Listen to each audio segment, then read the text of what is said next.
cette première diapositive, la thématique que je me suis proposé de traiter, État impuissant ou État au service du capital mondialisé. On va d'abord commencer par un peu de sémantique. Il est littéralement, comment dirais-je, mensonger de parler d'État impuissant. Pourquoi ? Un État n'est pas impuissant puisque c'est l'État qui décide. Après, ce qu'il décide peut rendre la puissance publique impuissante. Mais un État prend des décisions. Qu'est-ce que l'État ? Selon la Constitution, c'est le peuple souverain. Dans l'article 2 ou 3 de la Constitution, où il est écrit que c'est l'État qui est souverain. Par ailleurs, la Constitution précise que cet État est constitué d'un certain nombre d'institutions. Le pouvoir législatif est tenu par les députés de la nation et les sénateurs, et ça c'est ce qu'on appelle le législatif, c'est-à-dire les députés et sénateurs qui réfléchissent, discutent et votent les lois de la nation au nom de l'intérêt général. Et puis il y a le président de la République qui représente l'exécutif, mais dont on voit au bout du bout que de plus en plus, le législatif est devenu un exécutant de l'exécutif. Alors, c'est ce qui me conduit à dire pourquoi on a un État impuissant, ceci est faux. Puisque l'État prend des décisions, et quand par exemple Macron décide de privatiser un certain nombre d'entreprises, il est bien puissant. Il prend des décisions. Donc, la caractéristique d'État impuissant est une fausseté. Mais elle vise à introduire l'idée qu'en définitive, au-delà de l'État, c'est la puissance publique et au-delà le service public qui est impuissant. C'est cela qui est remis en cause. Et donc, c'est cela qu'il faut essayer de questionner. Comment ces questions sont arrivées ? L'État impuissant. Et on voit que, par exemple, sur la question de la vaccination, on parle du fiasco français. Ce n'est pas moi qui le dis, ce sont les médias. On a bien cette articulation entre une impuissance sur la question du vaccin et le fait de dire qu'il s'agit d'un fiasco français. Mais en fait, ce qu'on appelle fiasco, ou l'État impuissant, est la conséquence de décisions qui ont été prises visant à privatiser des parts entières de l'économie du pays. Vous avez sur le premier graphique l'ensemble des privatisations qui ont été menées depuis une vingtaine d'années. Je n'insiste pas sur la droite, mais c'était une caricature. L'ensemble des entreprises qui, depuis une trentaine d'années, ont été privatisées.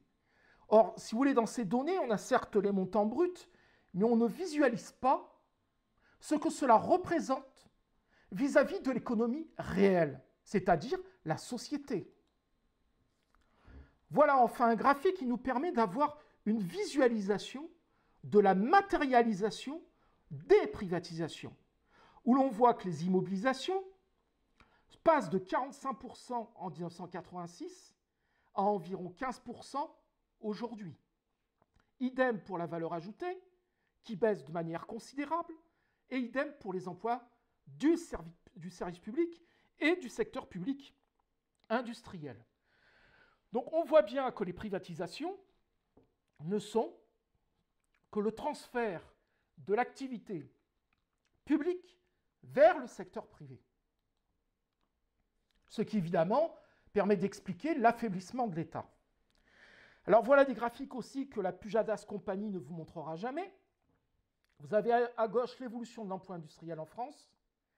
Et sur la droite, je vous ai mis en représentation l'ensemble des importations, c'est-à-dire en fait l'ensemble des marchandises qui viennent de l'étranger par porte-conteneurs.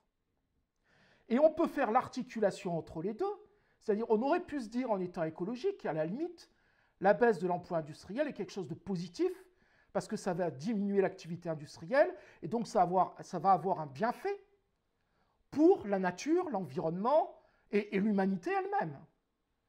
Mais en fait, ces emplois industriels, ils manquent, puisque les biens qui ne sont plus fabriqués dans notre pays sont en fait toujours fabriqués, mais à l'autre bout du monde. Donc en fait, on ne fait que consommer du made in ailleurs, construisant en plus une dépendance, puisque le graphique du dessous montre très bien ce qui est appelé France Trade Balance. Imaginez que j'ai été chercher ça sur des sites anglais, pas communistes.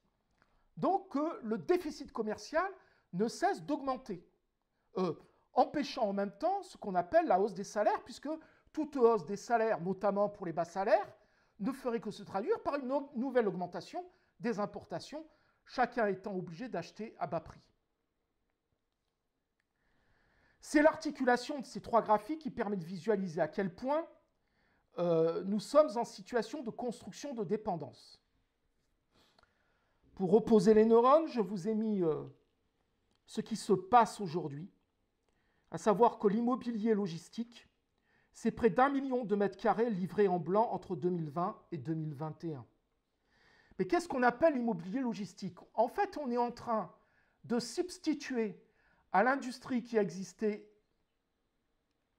et qui produisait une logique de logistique et de stockage avec des emplois déqualifiés, précarisés, sous-traités, plus des camions en permanence. Observons que dans le même temps où les crocodiles pleurent en permanence sur le fait qu'on coûte trop cher, qu'il y a trop de charges sociales, etc., en 2020, nous avons donné 90 milliards d'euros aux entreprises et que pourtant, la destruction industrielle continue de se poursuivre et les emplois de se détruire. En fait, la première catastrophe écologique, c'est bien le capitalisme en tant que système d'exploitation, pas simplement dans notre pays, mais à l'échelle du monde. Alors le cœur des pleureuses nous dit aussi en permanence, mais regardez le taux de prélèvement obligatoire qui ne cesse d'augmenter. Le taux de prélèvement obligatoire, c'est évidemment ce que l'on prend sur le revenu primaire des habitants, c'est-à-dire le salaire et les cotisations et impôts que l'on paye pour la collectivité. Ce qu'oublient de dire tous ces bons économistes, c'est que lorsqu'on regarde la situation de l'emploi précaire, je vais vous donner mon histoire personnelle. Quand j'ai commencé à travailler en 1986, un vrai travail, un vrai emploi, 85% des offres d'emploi du secteur privé, c'était du CDI, du contrat de travail à durée indéterminée, permettant une certaine stabilité. Aujourd'hui, c'est l'inverse. 85% des offres d'emploi sont hors CDI et sont spécifiquement adressées à la jeunesse. Autre point qu'il faut souligner, c'est à quel point, avec le début des privatisations, nous avons vu que la part des prestations sociales vise à compenser quoi? L'insuffisance de distribution salariale. Alors, on avait vu juste avant le graphique qui permettait de visualiser l'augmentation des prestations, l'augmentation des prélèvements obligatoires, et on se demandait pourquoi. Mais c'est du fait de l'affaiblissement salarial que l'État est venu, en compensation, par les prestations sociales, compenser l'insuffisance salariale dans les entreprises, pas plus que ça. Si on regarde l'électricité et la privatisation en cours d'EDF, vous devez être au courant du projet dit Hercule.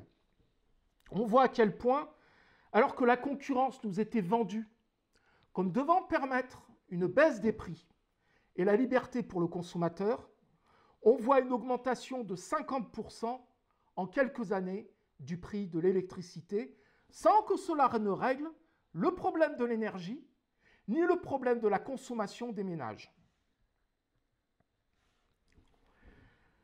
Voilà le genre de publicité que l'on peut trouver sur Facebook, les aides cumulables pour s'équiper de panneaux solaires. Ce qui est oublié de dire, et par contre c'est indiqué, crédit d'impôt pour la transition énergétique, c'est 30% du montant des travaux. Mais c'est quoi un crédit d'impôt? En fait, c'est de la défiscalisation faite sur les produits que par la suite on installe. Mais notamment, que ça soit pour les éoliennes actuelles ou les panneaux photovoltaïques actuels, l'essentiel d'entre eux, viennent de Chine, donc alimentent à la fois le circuit financier et le circuit commercial international, c'est-à-dire le capitalisme. Idem pour cette publicité sur le gaz. Non, ce n'est pas la publicité qui va permettre, ou la comparaison des tarifs qui va permettre la baisse du prix du gaz, mais c'est bien la reconstruction d'une maîtrise publique sur la question de l'énergie qui va permettre de rendre la souveraineté au pays et de fait de la citoyenneté à l'ensemble des citoyens de ce pays. Alors, je suis tombé sur cet article que je trouve absolument magnifique. Vous voyez à quel point le fait d'affaiblir l'État et la puissance publique, de privatiser et de vendre aux Américains sans contrôle, fait que Alstom s'apprête à renoncer au contrat des nouveaux RER, c'est-à-dire que du fait de la non-modernisation, du fait des licenciements qui ont fait des pertes de savoir-faire, des ingénieurs, des cadres, des techniciens, eh bien, on débouche sur le fait que désormais Alstom n'est plus en mesure de répondre aux besoins de la puissance publique en ce qui concerne nos propres besoins d'équipement en transport, à l'image des médicaments dont désormais 85% d'entre eux sont importés de Chine. Par ailleurs, pays communiste, c'est-à-dire le capitalisme libéral, a eu cette indécence extraordinaire au nom de la liberté de construire notre pays dans une logique de dépendance à un pays réputé communiste. C'est absolument magnifique comme blague. Il est évident qu'aujourd'hui, les députés de la nation sont en train de discuter d'un projet de loi contre le séparatisme, avec au centre du débat la question du voile, car il s'agit de discuter du voile dans les rues pour voiler les pauvretés qui sont à foison dans les rues de nos métropoles. La France, c'est une casse sociale sans précédent. 5,4 millions de chômeurs officiels, 4,5 millions de personnes touchent les minima sociaux d'insertion. 21 milliardaires possèdent autant que les 40% les plus pauvres. 1% les plus riches détiennent 25% des richesses nationales. La fraude fiscale pèse plus de 100 milliards. Notre pays abrite 9 millions de pauvres. 3 millions de logements sont inoccupés. 600 000 logements indignes. 4 millions de mal logés. Je ne fais pas la suite parce que c'est déjà suffisant pour faire une révolution. Je vais terminer par quelques données sur la question de la santé qui, me semble-t-il, est quelque chose d'essentiel aujourd'hui. Le graphique que je vous montre est l'évolution des dépenses publiques consacrées à la santé, des dépenses consacrées à la santé en rapport au PIB. Donc ce ne sont pas des données absolues, ce sont des données relatives. Où l'on voit que la France, en 2011, consacre 12% de son PIB à ce qu'on appelle les dépenses de santé. Dépenses qui est un terme absolument insupportable à entendre quand il s'agit de santé. Et au même moment, c'est 17% pour les Américains, mais avec 45 millions d'Américains qui sont sans aucune couverture santé. Donc d'un côté, une santé communiste, entre guillemets, avec la sécurité sociale, qui permet avec 12% de soigner à peu près tout le monde, je ne dis pas qu'il n'y a pas des problèmes, mais à peu près tout le monde, qui faisait qu'il y a encore 20 ans, l'OMS classait la France comme premier pays mondial en ce qui concerne de santé, et les États-Unis qui consacrent 17% de leur santé, mais avec 45 millions d'Américains qui sont exclus de toute couverture sociale de santé. En fait, nous sommes bien dans le pays de Sanofi. Vous avez vu le scandale qui fait que Sanofi, tout en faisant des licenciements que l'on peut vraiment pour le coup appeler boursiers, je crois que c'est 1700 licenciements, a dans le même temps été en échec sur le travail de recherche en ce qui concerne le vaccin, mais a eu un bénéfice net en hausse de 340% et a distribué 4 milliards de dividendes. Alors j'insiste parce que les économistes, et moi je les écoute tous les jours, les économistes du cercle, Dany, les économistes du cercle des économistes, en permanence nous déblatèrent, mais oui, mais vous savez pourquoi il y a eu 340% d'augmentation des bénéfices? C'est tout simplement parce que l'année dernière, Sanofi a vendu une entreprise. Oui, c'est exact. Et donc a empoché Ils ont acheté une entreprise 2 milliards, ils l'ont revendue 8 ou 12 milliards, je ne sais plus, et donc ils ont empoché la différence. Ça fait une hausse de 340%. Donc c'est un bénéfice qu'on dit exceptionnel en termes comptables. Mais c'est une de ces fameuses entreprises de biotechnologie qui a fait des médicaments assez offensifs aux États-Unis et que désormais on n'a plus dans le giron français. Première remarque. Deuxième remarque, quelle est la stratégie de Sanofi et de tous les groupes pharmaceutiques? C'est de l'ubérisation sociale. En fait, il s'agit de liquider les chercheurs qui sont dans le Sanofi Group, car ces chercheurs sont dans le cadre d'une convention collective des chercheurs. Et une convention collective nationale issue de 1945, du programme du Conseil national de la résistance. Tandis que dès lors que vous cherchez à capturer ou à voir dans votre environnement proche un certain nombre de PME, elles vont se trouver en situation de dépendance. Les salaires seront différents et les statuts seront différents. Et donc, de fait, vous précarisez la recherche comme ça. Et vous vendez au jour le jour, en fonction des besoins, les entreprises dont vous considérez au bout de 2 ou 3 ans que les programmes de recherche n'ont pas débouché sur ce que vous attendiez, c'est-à-dire le rendement nécessaire et absolu. Donc je répète que les économistes comment il s'appelle celui-là? Enfin bon, vous m'avez compris, qui passent en permanence à la télé, eh ben, ce sont des pourritures, car ils ne vous montrent que l'apparence des choses.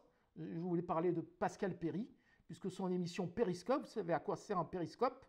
Ça ne sert pas à aller en profondeur dans le débat, mais juste à voir la superficie des choses. Et à la superficie des choses, vous ne pouvez voir que la partie apparente de l'iceberg et jamais la partie profonde de l'iceberg. Or, dans la réalité sociale, la partie non visible de l'iceberg, c'est les 2/3 de la réalité de l'objet que l'on étudie. Observez que de 2003 à 2018, nous avons subi 95 fermetures d'hôpitaux. De 2003 à 2013, 46 500 lits fermés. De 2013 à 2016, 17 500 lits. Et de 2016 à 2018, 4 172 lits. Voilà l'une des raisons pour lesquelles on est obligé de nous confiner, parce que l'hôpital ne peut plus recevoir les malades. Alors, pour terminer ma présentation, et pour mettre en balance, vous avez une logique du capitalisme, avec la fermeture des hôpitaux publics, des lits, une volonté de privatiser la sécurité sociale, de privatiser le médicament, et puis à côté de ça, une conception communiste de la santé, telle que l'a pensé Marx, et ce n'est pas, comment dirais-je, ce n'est pas de la langue de bois ce qu'il écrit. Écoutez, voilà ce qu'il écrit. Après moi le déluge. Telle est la devise de tout capitaliste et de toute nation capitaliste. Le capital ne s'inquiète donc point de la santé et de la durée de la vie du travailleur, s'il n'y est pas contraint par la société. Nous avons là un appel clair, non pas à une société idéale, mais un appel clair au fait que c'est les citoyens engagés qui, par leur action, qui en 1936, en 1945, en 1968, ont permis de gagner sur le capital en conquis sociaux.